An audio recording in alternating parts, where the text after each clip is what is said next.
let's speak now to Hamish De Bretton-Gordon, former head of the British Army's Chemical Weapons Unit. Hamish, always good to have you on the channel. But before we delve into what may well happen in Ukraine, for those who are not as au fait with the rules as you, what are the rules that govern whether or not a country can use chemical or biological weapons? Well, number one, you can't. Chemical and biological weapons have been illegal really since the time of the Geneva Convention was first conceived back in the 1920s. There are a number of other conventions like the Chemical Weapons Convention signed in 1996 by most countries around the world, including Russia, that outlaws the use of chemical weapons. Biological weapons is a slightly different area. There is the Biological and Toxin Weapons Convention, which outlaws them. But the basic premise that these are absolutely horrendous weapons, indiscriminate, mainly affect civilians, because of course soldiers tend to have gas masks and other protection, so they are illegal and horrendous under every law that one can conceive. What is their utility, then, for someone like Vladimir Putin? Of course, there's certainly plenty of evidence that they have been deployed in his name before. What is their utility when it comes to a combat, the types of combat that we are seeing in Ukraine at the moment, which is an awful lot of street-to-street, house-to-house? Well, I tend to agree with a lot of other commentators about what's been called the Russian playbook in Syria.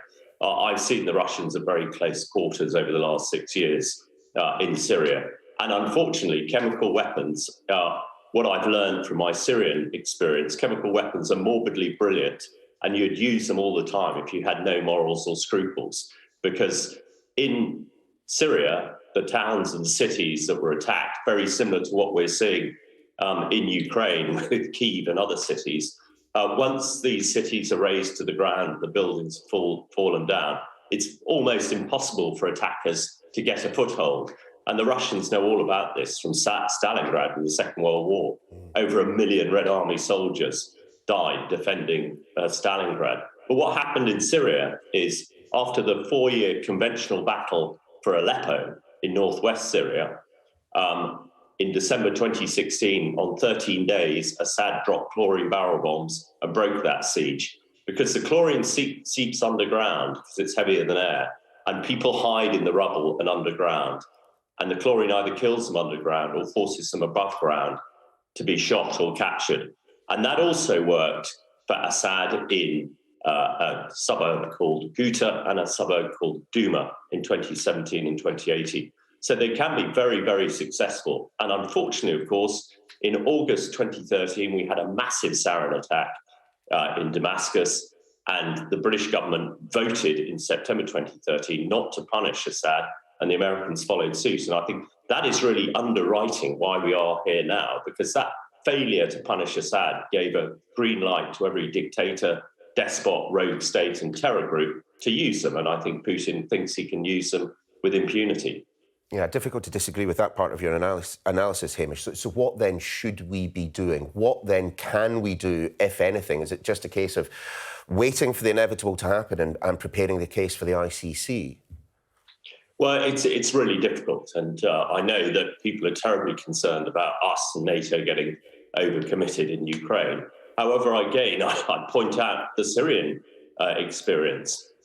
When we eventually attacked Assad's key sites after the nerve agent attack in a place called Khan Shaykhun in April 2017, and then we attacked again in 2018 his sites, the chemical weapons stopped.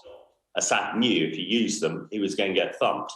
We must ensure that Putin understands the consequences of his actions, and perhaps enable even more the Ukrainian Air Force and military to be able to attack some of his strategic bits of equipment and strategic sites with more equipment. And I personally think we should be giving the Ukrainian army more aircraft so that they can win the battle in the skies.